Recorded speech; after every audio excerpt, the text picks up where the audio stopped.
Welcome back. This is part 2 of overhauling an over-under 3-speed unit for an Oliver or even a White. This one happens to be out of an Oliver 1855. I'm gonna start taking apart this side cover. That plug is not wanting to come. There it goes. Finally. I thought I was gonna have to put heat to it.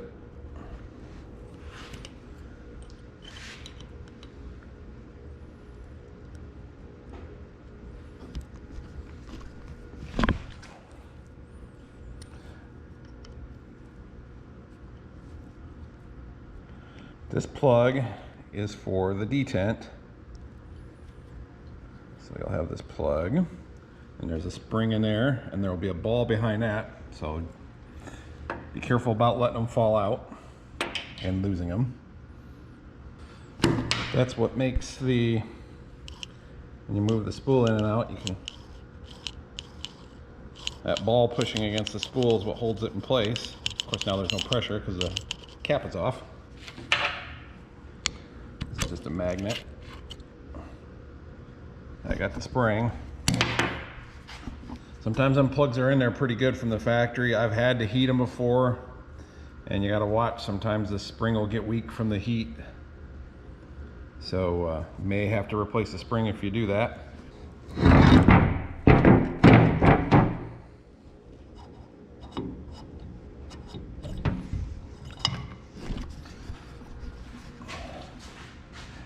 A little grease or something in there. I didn't hear the ball fall out, but the spool just slides out the end. Ugh. A little bit of rust in there from sitting around. Glad I tore this down. See if I can't get that ball out of there. There's the ball. These two bolts here, as mentioned earlier in a previous episode, hold the pump to the housing. This is all a self-contained unit, so this pump does lubrication and pressure and everything. Does not mix with any other oils or anything from the rest of the tractor. So we'll get that off from there.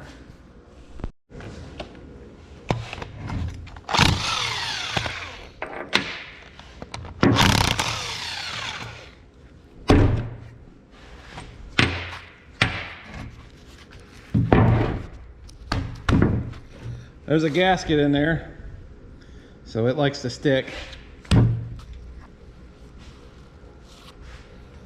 There it goes. There's a gasket. To get everything cleaned out good, you can see there's some rust in there. I'm going to take this cap off. That's the high pressure control spool for clutch pack pressure, and this one down here is for lube circuit pressure.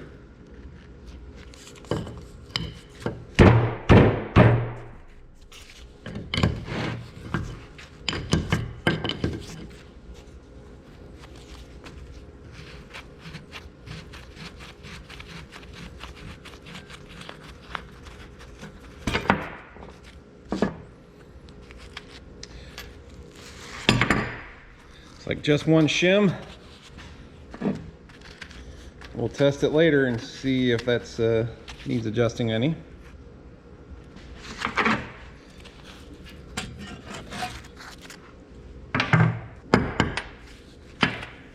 It'll come with a new one of these copper washers. Take a 5/16 bolt, something fairly long. It's long enough to reach in there, and there's threads in the back of this spool your bolt will thread into, and then you can pull it right out. I'll make sure there's no deep scratches or gouges, just those two lines, and that it moves freely.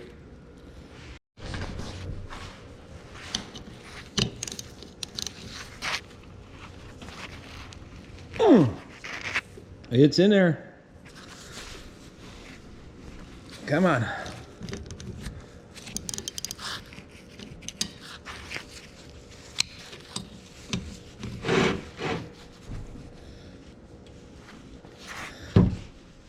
There. Woo.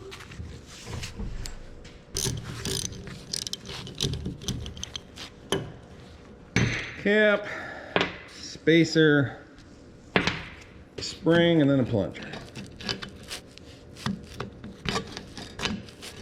There's the spring and the plunger.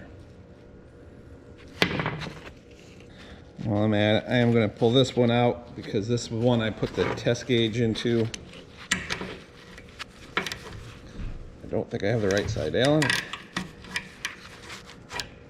Nope. That's a metric one. There. All the guts are out. The important guts. Pretty much all the guts. So I'm going to go get it cleaned up. We'll skip that part in the video. The biggest thing is to make sure you get the gasket surfaces all good and clean and smooth. Flush it out real good, especially if you've had any kind of damage.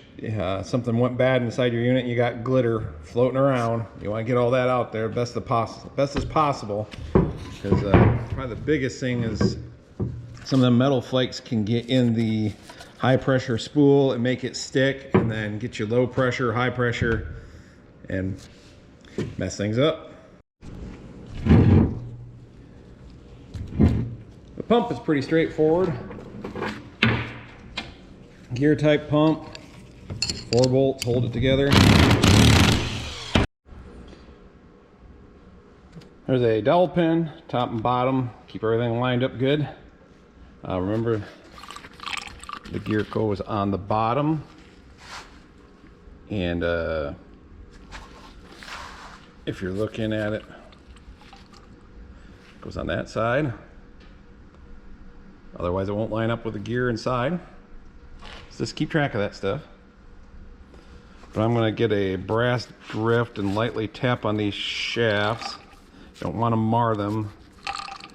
There's no bearings in there other than just it turns into blocks, and I don't think I've ever had to replace one of these pumps before, but I always like to open them up, make sure everything's looking good. But tap on them just a little bit and you can get this plate to push off the dowel pins. Well, I ever gently tapped on those shafts, going back and forth. Got this plate to work off the dowel pins. And everything looks really good in there. Nice smooth surface. You can kind of still see the original machining marks. No scratches or anything. Same with the gear faces, the gear teeth, and the other side of the plate looks good down in there. So I'm just gonna rinse it out good and put it back together. There's no gasket on this surface. Whatever little bit might leak out under the cover is just going back in the reservoir anyways. So apparently it's not needed. Although there is one over here where it mounts onto the housing. And that's where the pressurized oil is. Time to open packages. This is a seal kit. 7/21/6/32/18. I thought I'd do a running tally on what all it's costing me to do this. The seal kit was $420.16. I got that from Ag Parts First in Wooster, Ohio. I also got the over and under sprag clutch from them. That is I kind of smeared the number on the tag there.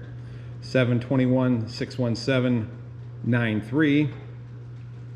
That was $421.93. And here is the sprocket that goes on the output. 30-314 3856. And that one was 3856. That $161.86. Maybe I should reuse the old one. But there's only one sprag clutch for the over and unders. So that number will get all of them.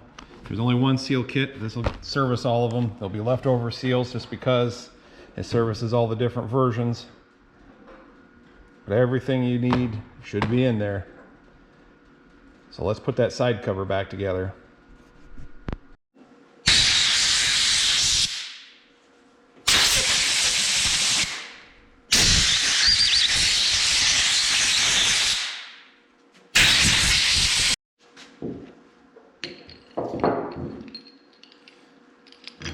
Oop.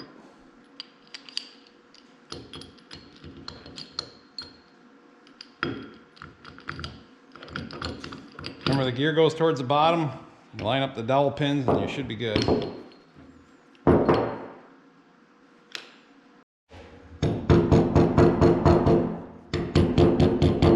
Rubber hammer. There, I got enough where I can get the nuts on and do it that way. Alternating between bolts to draw it down even so it pulls down on those dowel pins without breaking something. This is a cast iron housing. Turns nice and free.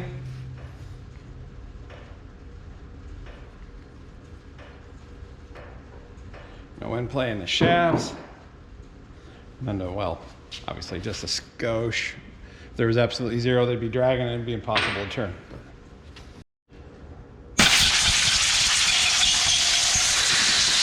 Okay, we're gonna put the the lube circuit back in first, just because the other plug kind of overlaps, and so it's easier to get to without that in the way. So plunger and spring, spacer, and then this is a pipe plug, so you'll want to put some kind of pipe thread sealant on it or it's going to leak.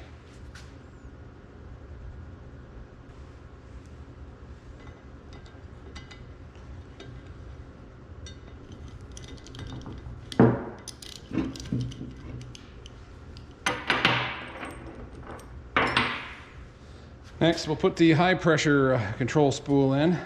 That uses a copper washer, that brand new one in the seal kit here.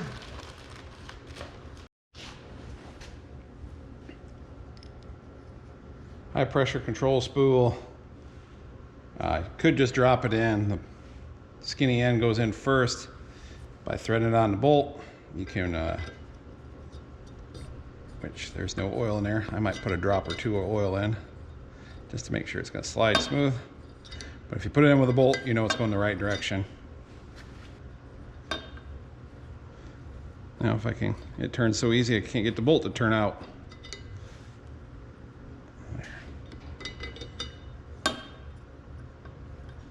There we go. Next up is the spring. Of course, keep all these things as clean as possible. Then a shim. It came with one shim in it. We'll start with that. I wouldn't be surprised if I have to add something to it later on, but that'll be during testing.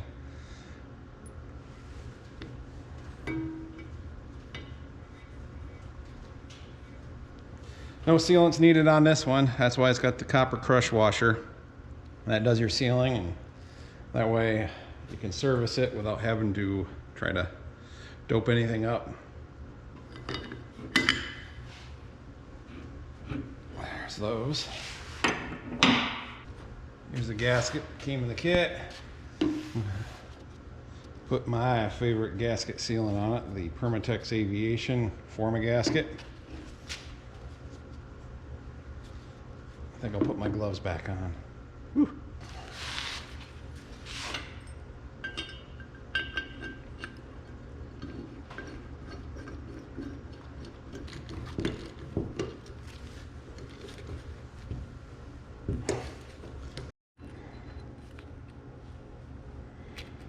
Oh, you'll definitely want to change the O-ring that's on this shifting spool. Because after years of sliding in and out, they will start leaking. And it's pretty much impossible to get to until you pull the engine. But I'm going to set this one here so I can compare out of the seal kit.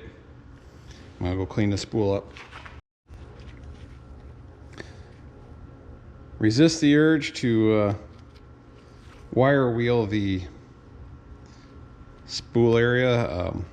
These lands, they need to be nice and smooth. You start wearing them down and it's gonna create leaks and pressure drops and things you don't want to happen. Carefully walk this new O-ring on. There, got it in its groove.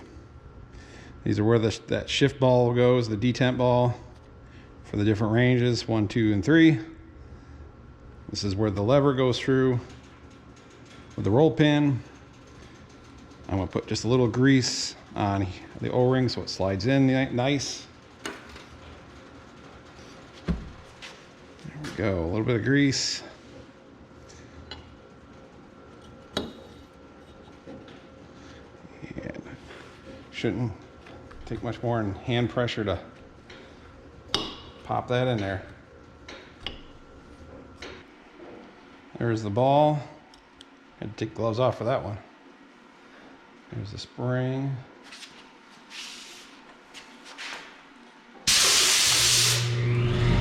And there's the air compressor.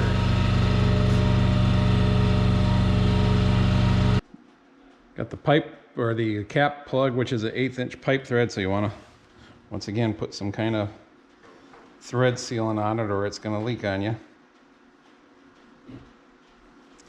There. That should be it for the side cover for the moment. I'm going to leave that plug out because that's where my test gauge will go in. Eventually put a filter on it, but I'll wait until I've got that mounted. And the other lines, got to wait till it's mounted. So we'll set that to the side and move on to the next piece. Next piece I'm going to tackle is the front cover bearing support, input shaft support. I got to get this seal out of here. The O-ring is still on there. So I'm going to put this in a vise and get the seal puller.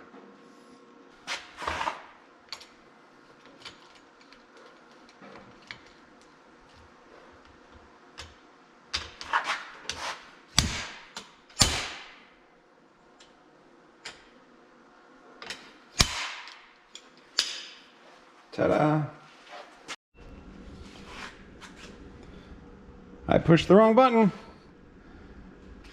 Anyways, I put a little sealant on the outside edge of this seal, even though it's got that green sealant on it. I've had 1 or 2 leak that way. Light coating of that doesn't hurt anything. Took my seal driver. I can't remember if I got this off from eBay or Amazon or something, but just a cheap one with several different discs. So you match it up to fit the seal, and by golly, it's drove in. I will put a little grease on the lip of the seal before I put the shaft in, but before I put the shaft in, there's a seal in that needs changed. Small chunk of round bailer belt works nice for clamping stuff in without marring it up.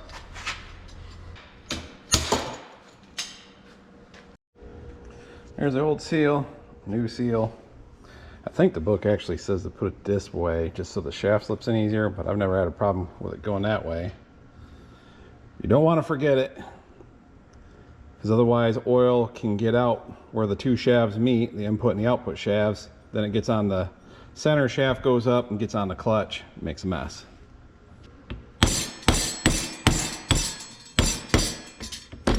But I do believe the flat side goes down. I only get the seal part way started, and then the bearing will drive that the rest of the way in. You don't want it too far. I drive the bearing in until it's just, slightly below the level there, or flush. New seal is in place, bearing is in place. This is ready to go in the cover.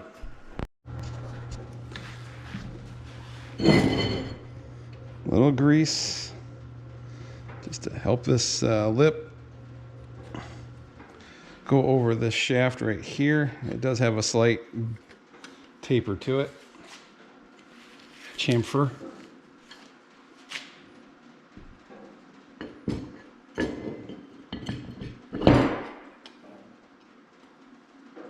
And we just need to use the bolts we took out to hold this plate in. Just 1/4 inch bolts.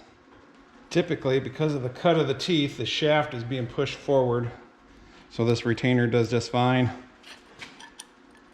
But if you were to say have a heavy load behind you on the road and shift from overdrive to direct, that puts the thrust the other way, because now the transmission's trying to push against the engine. You're getting engine braking, but I've seen one of these plates that was just a little dished out from doing that. So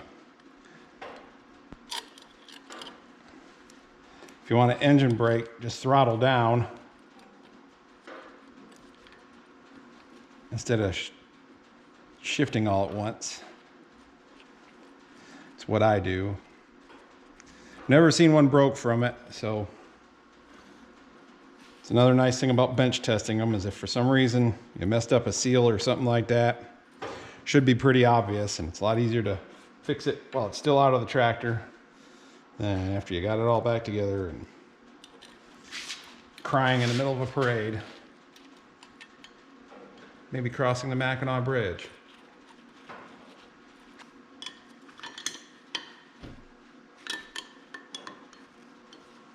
Spins. Feels good. This is the piston for direct drive, which goes inside this drum here. We took that apart in the first episode. And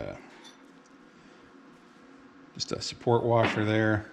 There's Teflon ring here with an O-ring underneath it, and the same on the inside. So we want to get those out. I'm going to get a better feeling pick. So get this Teflon ring out. It's pretty stiff usually. I end up breaking it, but we're not saving it anyways.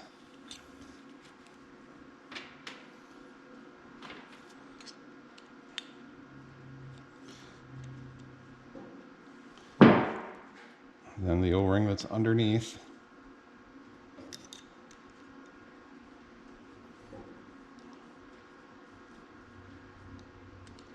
The O-ring acts like a spring on keep that Teflon ring that doesn't really have a lot of elasticity but wears well.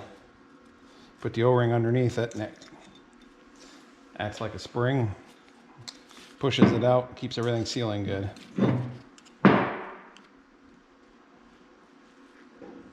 Got them both in one stab. I'll go wash this up. Dug through and matched up the O-rings and the Teflon seals. This inner one ain't usually too bad. Tuck it in, and same with the Teflon, just work your way around. Might have to put a little pucker in it like that. And then push it down in.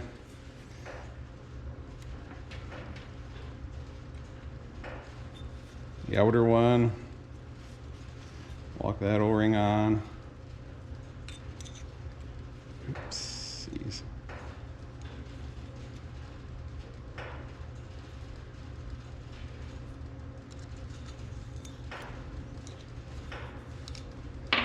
And then this Teflon ring again. I want to be careful with this because it's a stiff ring with a tight fit.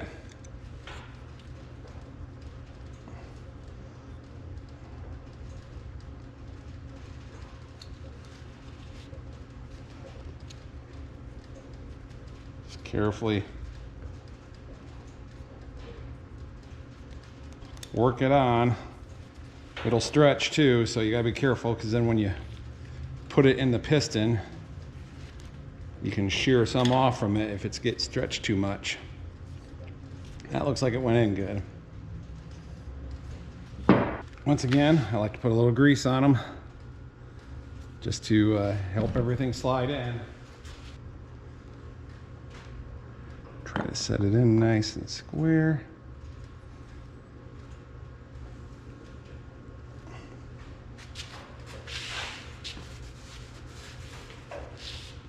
Try to keep an eye on it. Make sure it ain't puckering out around the edges or anything, and just tap in evenly. I use the wooden end of a hammer. Put a little finger pressure on.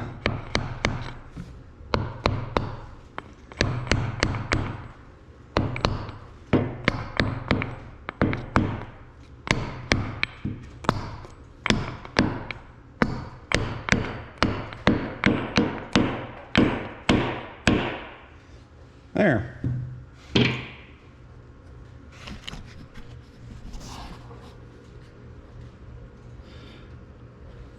want to look around the edges. Both these rings were white. They can be white, they can be black. Like I got, there's 3 white ones and 1 black one. The other 2 are for the overdrive. If you happen to nick them, there'll be a little white or black sliver around the edge, piece of it. You don't want to see that. It should go in without shaving any off. So if you did, you probably ought to redo it with fresh ones.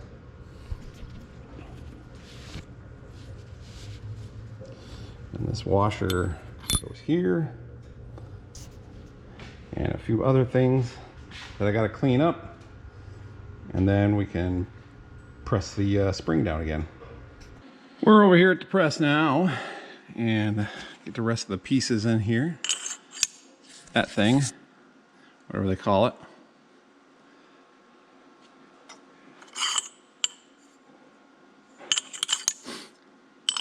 The spring and the spring.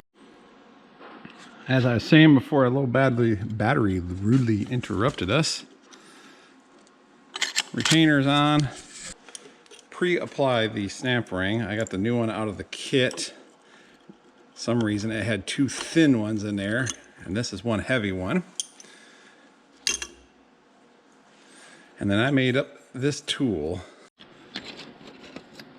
It's 2 1/4 inch exhaust pipe. Just something I had laying around that actually happens to work right. I made it 3 inches tall and about 1.5 inch opening there, which is the first time I tried it. Just something I roughed up real quick. Okay, it's all in place. Push down and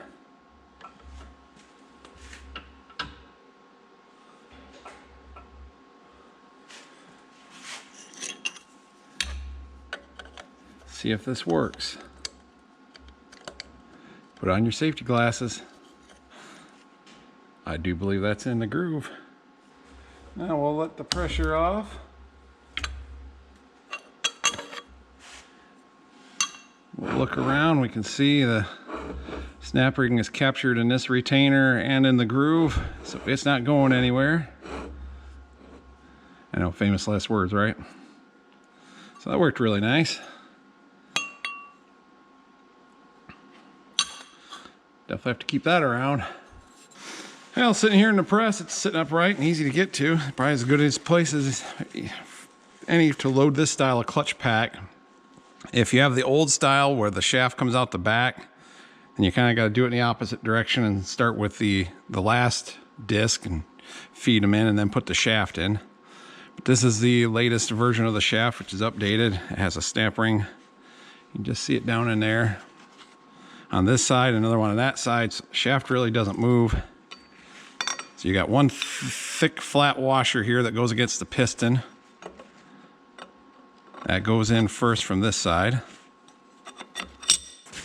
Then from there, you just alternate. Go a fiber disc. And if you're using new ones, it's a, well, good idea. You should just do it, but pre-lube them with whatever oil you're going to use. Older units used automatic transmission fluid. The newer ones in the white tractors used universal, and I think that's what I'm gonna, since I got this whole thing drained and start from scratch, I'm gonna use universal in this one. Just one less oil to have to keep around. So steel, fiber, steel, fiber.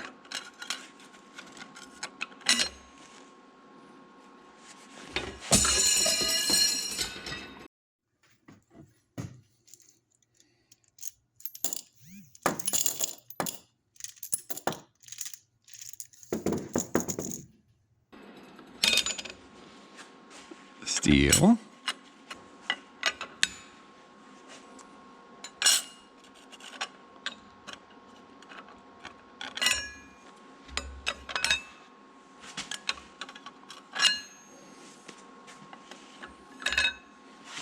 Then the last one is this one that's got the thinner teeth or whatever. It goes on top, unless you're putting it together or loading it from the back side. Then it's the last one. This is the last one or the first one, depending on which way you're loading it from. In our case, it's the last one. Now I need to go check my seal kit for a new snap ring. Hopefully they got a thin wire one. If you watched the Disassembly episode, it was really tight getting that one out of there. Usually they do not come out that tight. Let's see how this one goes in.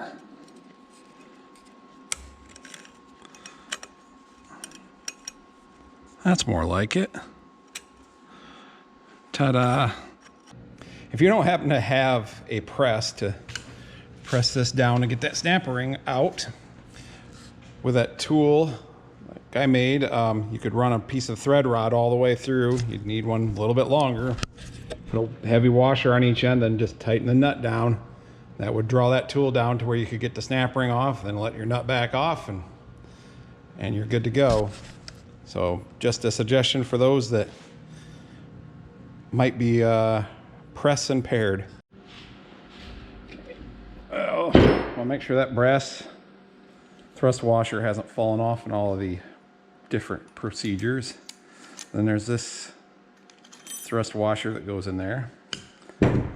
Then we have the sealing rings. And as we can see, hopefully, they have a little hook and latch system that hooks them together. And that can be a bear, and it ain't much of a hook, so you gotta be careful with them because they're brittle. I take my snap ring pliers and gently open them up enough so they can get into the groove. There's one.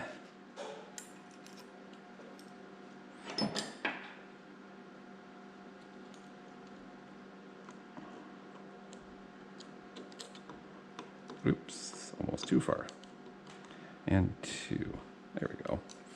And what these do, this hole right here goes through a drilling, and that's what activates the clutch pack for the direct drive. So you obviously don't want oil leaking out because it's high pressure right there. Here comes the fun part of squeezing it together. Try to do this where the camera catches it.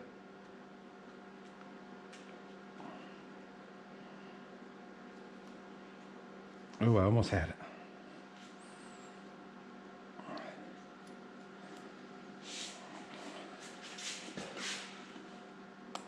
I got it. See how they lock together? See if I can do it again. I probably should be wearing my gloves. I've sliced fingers on this before.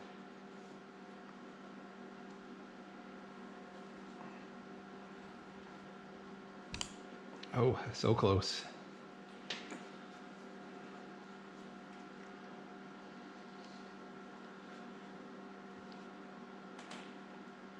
There. You want to keep one end down in the groove and then kind of push the other end up till it gets over, and then it'll usually snap right in. And once they're in, they're good. They're slightly larger than the hole that the shaft goes over them. And so they squeeze down just a little bit and help seal, act like seals. So later on I will test this with air pressure. I could do that right now, but because of that, I'll hear just a little bit of air slipping by and a little bit of oil leaks by, but the pump has enough capacity to overcome what little bit does slip by there.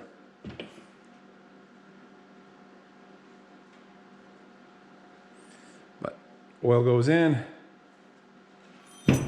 piston comes up, squeezes these together till there's so much friction, it all acts as one, power goes through.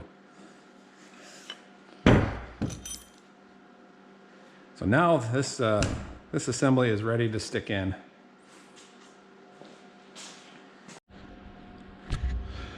My next sub-assembly is the overdrive clutch housing. I bought a new bearing for this one. Once it washed up, it seemed better. There's just a little looseness. And when I first took it apart, it just seemed like it was dragging a little. So I'm replacing it. So I got to get the snap ring out of here. And it's that kind of snap ring that maybe someone out there knows of a tool for that style, but usually it involves grief.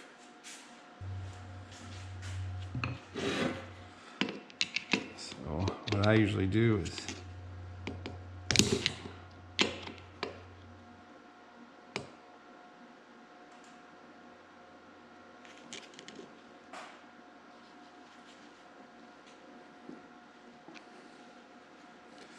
get one screwdriver to rotate it and another one to stick in there to pull it out.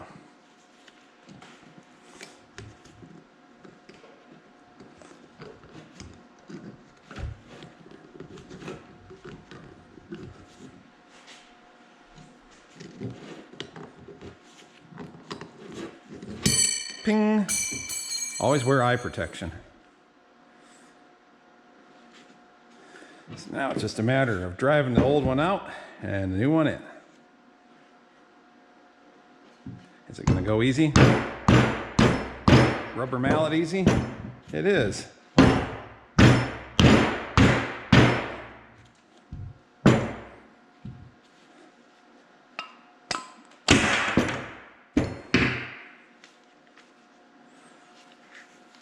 That could be good. It could be bad.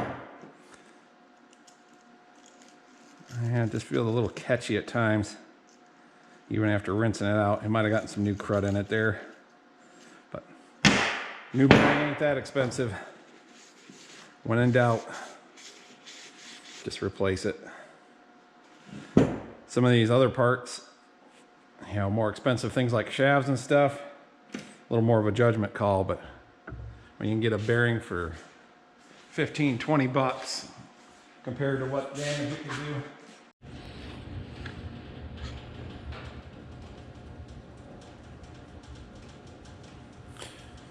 Let's get this bearing in here.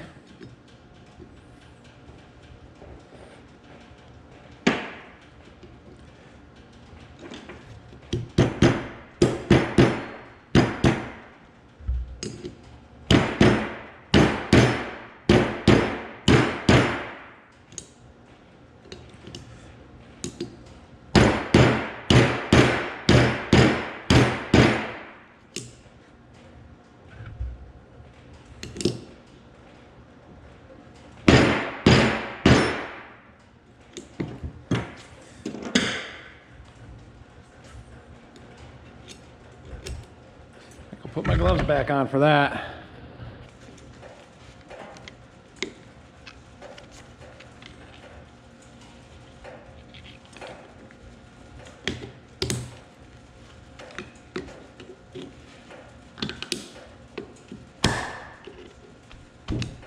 Boom. So the overdrive clutch piston is pretty much the same as the direct drive. It's not physically the same size, but same concept as far as got this Teflon ring on the outside and no ring in the middle or underneath. Let's try this one.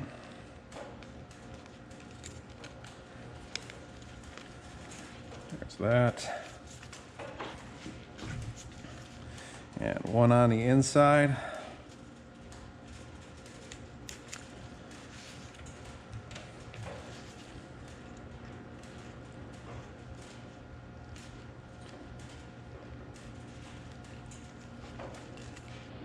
Do a little comparison on stuff in the bag. It's pretty easy to pick out which O-rings are which.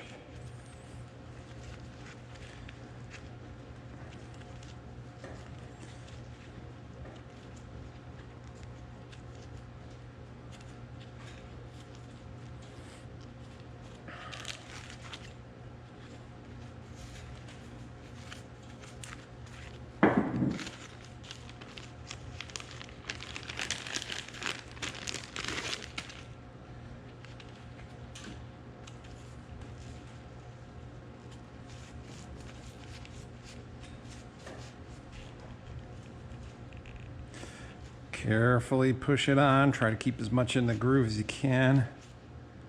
I've heard of guys soaking these in warm water to make them a little more pliable.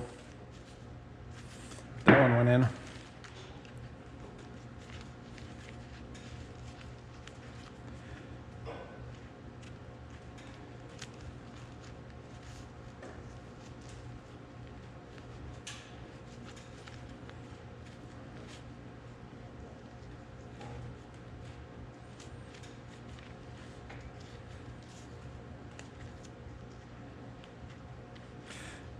That inner one, you almost got to do a hump like that to get it up over, and then just push it down and in, and it's good. Now before I put that one in, I want to put the seal in the back here, because if I'm tapping on that seal to drive it in, it'll drop that piston back out and I'll have to do it all over again. We don't want that. Got a little bit of sealant on the outside there, and I'm going to use the driver I used to,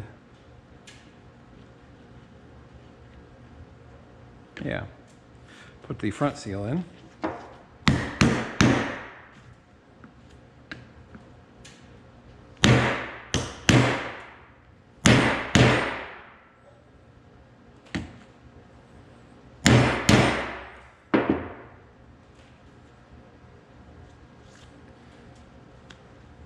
It's just a skosh higher over there.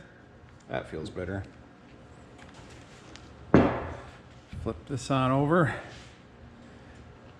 Put a little grease on these again, just like with the direct drive. You'll want the seals towards the bottom. These holes are for lubrication. So put her down in like that. Try to keep it all square. Once again, watch those Teflon rings to make sure they're going in good.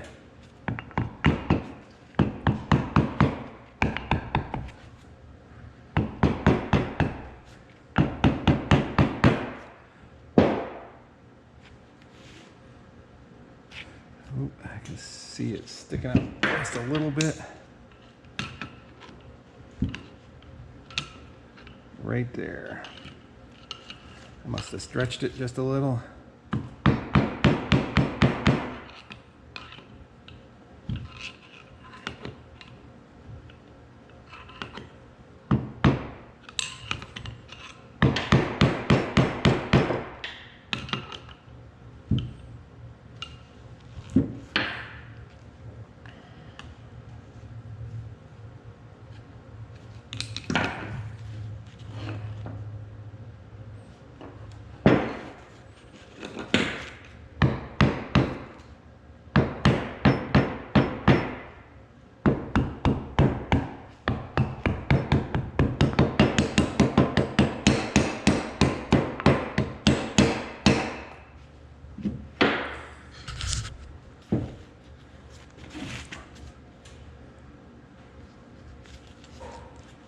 That's just grease.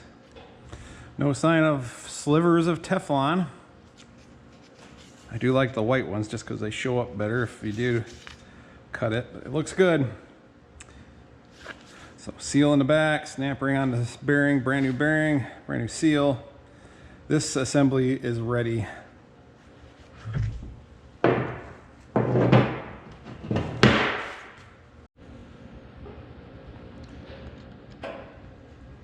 Couple more of those sealing rings.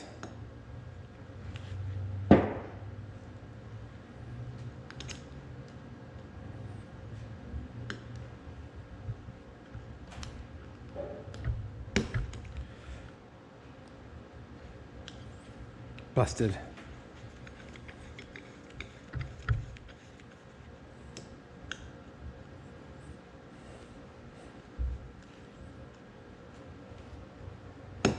And busted.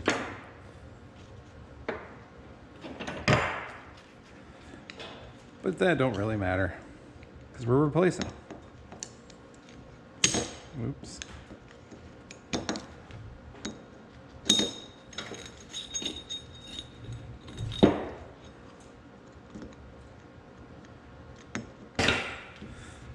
Once again, this is where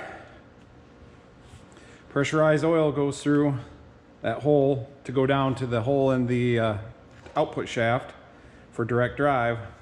So these two rings are sealing it, the oil goes through. And if you look on the inside, you can even see where those other rings ran to hold pressure. Not sure how well that shows up on camera.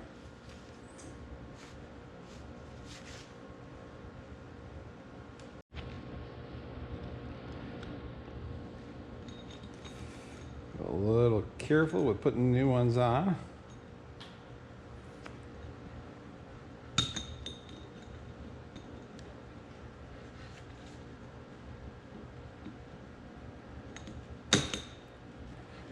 Go, you.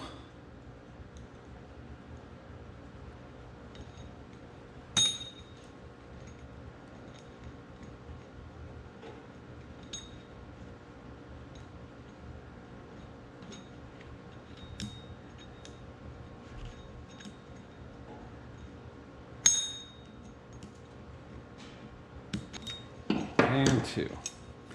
These are a little thicker than the output shaft, so they take a little more oomph to get them to lock in.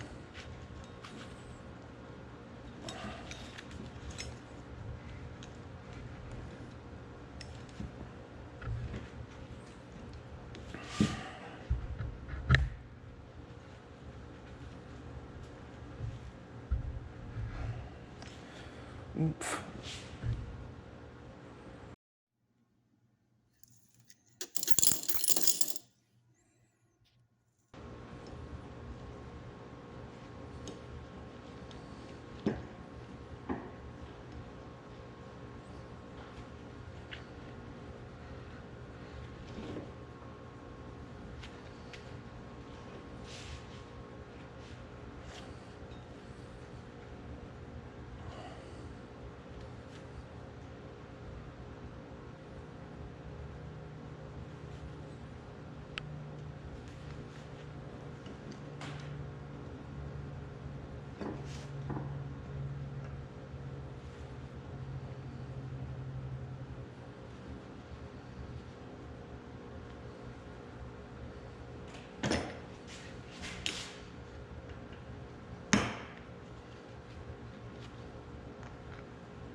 It's one.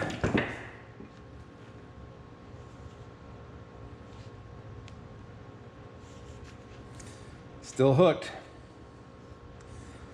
Now for number two. What I'm doing is laying in my channel locks. Try to get the ring so it's pushing on this. Got the paper towel in there to keep stuff from scuffing.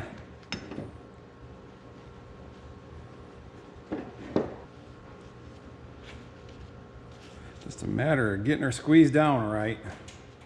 You force it together wrong, they'll push past each other and break those little ends off, so just takes some patience.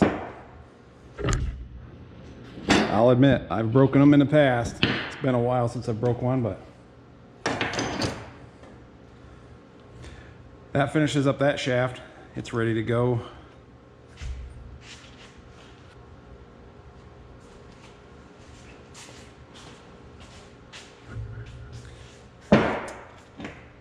Rear support, this needs washed. I just want to point out I had already taken out the sealing ring on this one. That's a lube circuit thing. You can see inside it, those sealing rings, hopefully you can see inside it, are in there because direct drive, this little O-ring here, that's where the oil enters there, comes up. They drilled here and then capped it off. And then the oil comes through here. That hole there, these are for lubrication. And goes into there, goes through the sun gear shaft that I just did, goes through the output shaft up to the clutch and fills it up. It's all about layers. So I'm going to go wash this off, get the ring on this one, and that will be the end of the sub-assemblies. The planetary gear set gear, I'm not taking that apart. Everything seemed to be good shape.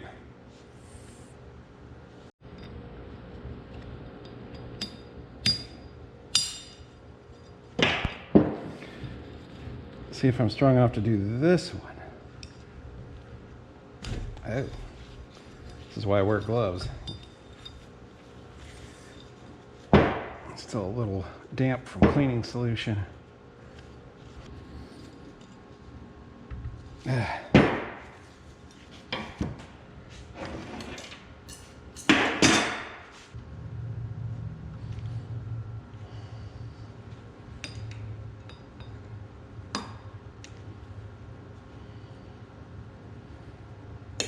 There it goes. Whew.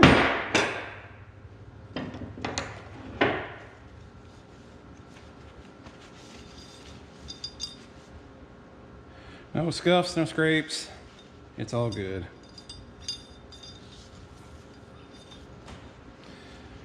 That one's ready. Here's that planet carrier assembly with gear. Gear is bolted on. I should probably double check the torque on those bolts just to be safe. But the bearings feel good in these planet gears. That looks good. I see no reason to separate it. Just clean it up good and have it ready to go in. So that's all the sub-assemblies. We'll call that a video here. Next one will obviously be putting it all back together. There are some pieces over here like counter shaft and whatnot, but essentially those you just clean up and stick in. No complicated assembly or instructions needed for those.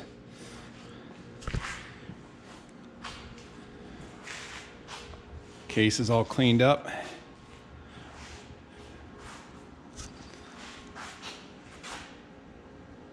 We will see you in the next one. Thank you for watching.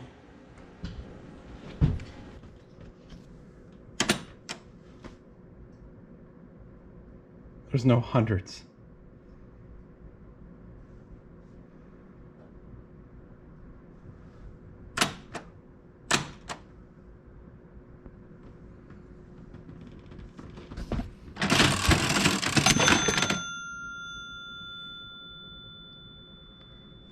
Closest I can get.